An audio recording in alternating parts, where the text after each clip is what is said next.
তুমি কি কখনো মাঝরাতে সিলিংয়ের দিকে তাকিয়ে নিজেকে এই প্রশ্নটা করেছে, আমি তো কম চেষ্টা করছি না, আমি তো দিনরাত ভাবছি, তাও কেন আমি সফল হচ্ছি না? আমার ভাগ্যটাই কি খারাপ, নাকি আমার চারপাশের পরিস্থিতি আমাকে আটকে রাখছে? আজকে কোনো মোটিভেশনাল বা মন ভোলানো গল্প বলতে আসেনি।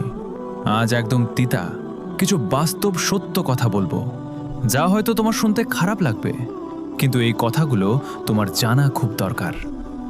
আমরা কেন সফল হই না তার আসল কারণটা আজ তোমার নিজের আয়নার সামনে দাঁড়িয়ে স্বীকার করার সময় এসেছে। আমাদের সবচেয়ে বড় সমস্যা জানো কি? আমাদের মোটিভেশনের মেয়াদ থাকে মাত্র 2 থেকে 3 দিন। ইউটিউবে একটা জোরালো ভিডিও দেখলে বা কোনো সফল মানুষের গল্প শুনলে আমাদের রক্ত গরম হয়ে যায়। আমরা খাতা কলম নিয়ে বসে যাই, বড় বড় রুটিন বানাই আর মনে মনে ভাবি, আজ থেকে আমি পুরো পৃথিবী বদলে দিব। কিন্তু আসল খেলাটা শুরু হয় ঠিক তার 3 দিন পর, যখন প্রথম দফার উত্তেজনাটা কেটে যায়, যখন সকালে ঘুম থেকে উঠতে কষ্ট হয়, যখন টেবিলে বসে কাজ করতে বোরিং লাগে, তখন আস্ত্রা আস্তে আস্তে পিছিয়ে যায়। আমরা ভাবি, ধুর, আজ থাক, কাল থেকে আবার মন দিয়ে করব। এই কাল আর কোনোদিন আসে না। মনে রেখো, সফল মানুষেরা প্রতিদিন কাজ করে। তাদের মুড ভালো থাকলেও কাজ করে, মুড খারাপ থাকলেও কাজ করে। বাইরে বৃষ্টি হোক কিংবা প্রচণ্ড গরম, তাদের শরীর ক্লান্ত থাকুক বা মন খারাপ, তারা তাদের কাজটা ফাঁকি দেয় না। তোমার ট্যালেন্ট বা মেধা যতই থাকুক না কেন, তুমি যদি কাজের মধ্যে নিয়মিত না হও, তবে সফলতা কোনোদিন তোমার দরজায় কড়া নাড়বে না। সফলতা অলসদের জন্য নয়, এটা তাদের জন্য যারা প্রতিদিনের একঘেয়েমি সহ্য করে লড়াই করতে পারে। আজকের যুগে আমাদের ব্যর্থতার অন্যতম বড় কারণ হলো আমাদের মনোযোগ দেওয়ার ক্ষমতা শেষ হয়ে গেছে। আমরা কষ্ট করতে চাই না, কিন্তু খুব দ্রুত ফল পেতে চাই। একে বলে ইনস্ট্যান্ট গ্র্যাটিফিকেশন। একটু ভেবে দেখো, তুমি যখনই কোনো কঠিন কাজ বা পড়াশোনা করতে বসো, ঠিক 5 মিনিট পরেই তোমার হাতটা নিজে থেকেই ফোনের দিকে চলে যায়। তুমি ফেসবুক, ইনস্টাগ্রাম বা ইউটিউব রিলস স্ক্রোল করা শুরু করো। সেখানে মাত্র 15 সেকেন্ডের একটা ভিডিও তোমার ব্রেনকে একটা সস্তা আনন্দ দেয়। এই সস্তা আনন্দের চক্করে পড়ে তুমি ভুলে যাও যে তোমার একটা বড় লক্ষ্য ছিল। সফলতা কোনো ওয়ান ক্লিক অনলাইন শপিং নয়, যে অর্ডার করলেই পরদিন সকালে তোমার ঘরের সামনে চলে আসবে। এটা একটা দীর্ঘ, ক্লান্তিকর এবং কঠিন প্রক্রিয়া। বছরের পর বছর লাইমলাইটের আড়ালে থেকে নিজেকে ঘষতে হয়, তবেই একদিন সফলতা আসে। তুমি যদি এই সাময়িক সস্তা আনন্দগুলোকে ত্যাগ করে দীর্ঘমেয়াদী লক্ষ্যের পেছনে খাটতে না পারো, তবে ব্যর্থদের লাইনে তোমার নাম থাকাটাই সবচেয়ে স্বাভাবিক। আজ তোমাকে বেছে নিতে হবে, তুমি কি স্ক্রিনের ওপাশে বসে অন্যের সফলতা দেখে হাততালি দেবে, নাকি নিজেকে এমন তৈরি করবে যাতে একদিন অন্যেরা তোমার জন্য হাততালি দেয়।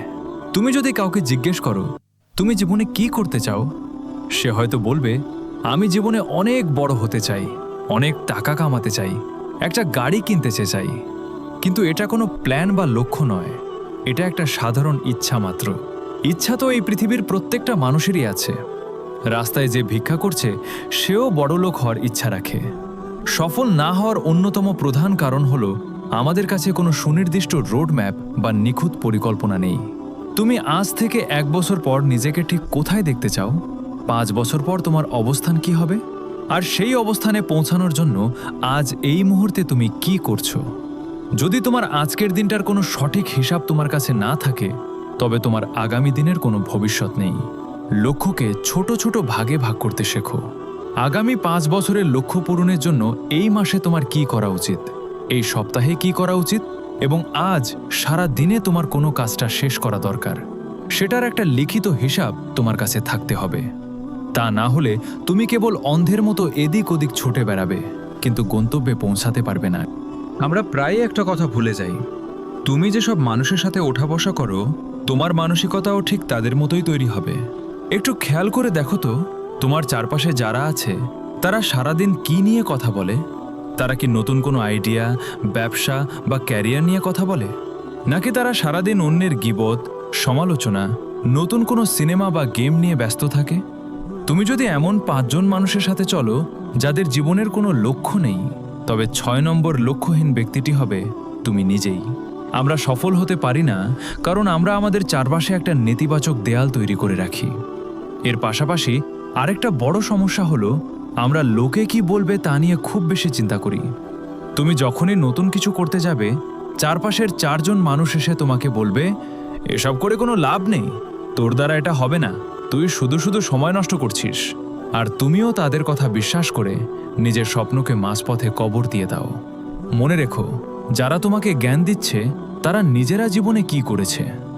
যদি তারা নিজেরা সফল না হয়ে থাকে, তবে তাদের নেতিবাচক মতামতকে নিজের মাথায় জায়গা দেওয়ার কোনো মানেই হয় না। ব্যর্থ মানুষের সবচেয়ে বড় এবং প্রিয় অস্ত্র হল অজুহাত। যখনই তারা কোনো কাজে ব্যর্থ হয়, তারা নিজেদের দোষ না দেখে পরিস্থিতির ওপর দোষ চাপিয়ে দেয়। তারা বলে, আমার কাছে তো ভালো ল্যাপটপ নেই, আমার বাবা মায়ের তো অনেক টাকা নেই যে আমাকে সাপোর্ট করবে, আমার কপালটাই খারাপ, দেশের পরিস্থিতি ভালো না। একবার বুক ফুলিয়ে সত্যিটা স্বীকার করো তো, তুমি কি আসলেই পরিস্থিতির শিকার, নাকি তুমি অলস?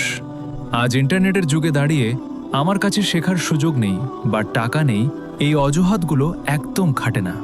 যার শেখার ইচ্ছা থাকে সে ভাঙা ফোন দিয়েও ফ্রিতে অনেক কিছু শিখে নিতে পারে।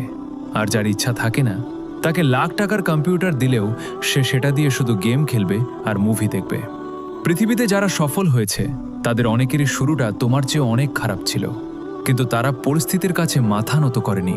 তারা অজুহাত দেওয়া বন্ধ করে নিজেদের খামতিগুলো নিয়ে কাজ করেছে। তুমি যতদিন পর্যন্ত নিজের ব্যর্থতার জন্য অন্য কাউকে বা পরিস্থিতিকে দায়ী করতে থাকবে, ততদিন তুমি 1 ইঞ্চিও সামনে এগোতে পারবে না। তাহলে এখন সমাধান কি? সমাধান খুব সহজ, কিন্তু মেনে চলা কঠিন। আজ এই মুহূর্ত থেকে বাহানা দেওয়া বন্ধ করো, নিজেকে ভিকটিম ভাবা বন্ধ করো। আমার এই নেই, ওই নেই, এই কান্নাকাটি বন্ধ করে তোমার কাছে আজ যা আছে তা নিয়েই মাঠে নেমে পড়ো। সফলতা কোনো লটারি বা ভাগ্যের খেলা নয় যে টিকিট কাটলেই লেগে যাবে। সফলতা হলো তোমার প্রতিদিনের ছোট ছোট ত্যাগের সমষ্টি। যখন তোমার বন্ধুরা আড্ডা দিচ্ছে, তখন তুমি কাজ করছে। যখন সবাই ঘুমাচ্ছে, তখন তুমি নিজের দক্ষতা বাড়াচ্ছে। এই ত্যাগগুলোই একদিন তোমাকে ভিড় থেকে আলাদা করবে। তুমি আজ ঘুমাচ্ছ নাকি নিজের স্বপ্নের জন্য ঘাম ঝরাচ্ছে, সেটাই নির্ধারণ করবে কাল তুমি সফলদের কাতারে দাঁড়াবে নাকি ব্যর্থদের ভিড়ে হারিয়ে যাবে। ভিডিওটা শেষ করার আগে নিজের মনের কাছে একটা সৎ প্রশ্ন করো, আজ থেকে তুমি তোমার জীবনের কোনো খারাপ অভ্যাসটা বা কোনো অজুহাতটা চিরতরে বদলে ফেলতে যাচ্ছ? কমেন্ট বক্সে লিখে যাও, যাতে নিজের দেওয়া প্রতিজ্ঞাটা তোমার নিজের মনে থাকে। যদি এই কথাগুলো তোমার ভেতরের ঘুমন্ত মানুষটাকে একটু হলেও ধাক্কা দিয়ে থাকে, তবে ভিডিওটাতে একটা লাইক করো। আর নিজেকে প্রতিদিন একটু একটু করে উন্নত করতে চ্যানেলটি এখনই সাবস্ক্রাইব করে রাখো। লড়াইটা জারি রাখো, নিজের স্বপ্নের ওপর বিশ্বাস রাখো। দেখা হচ্ছে পরের ভিডিওতে। ধন্যবাদ।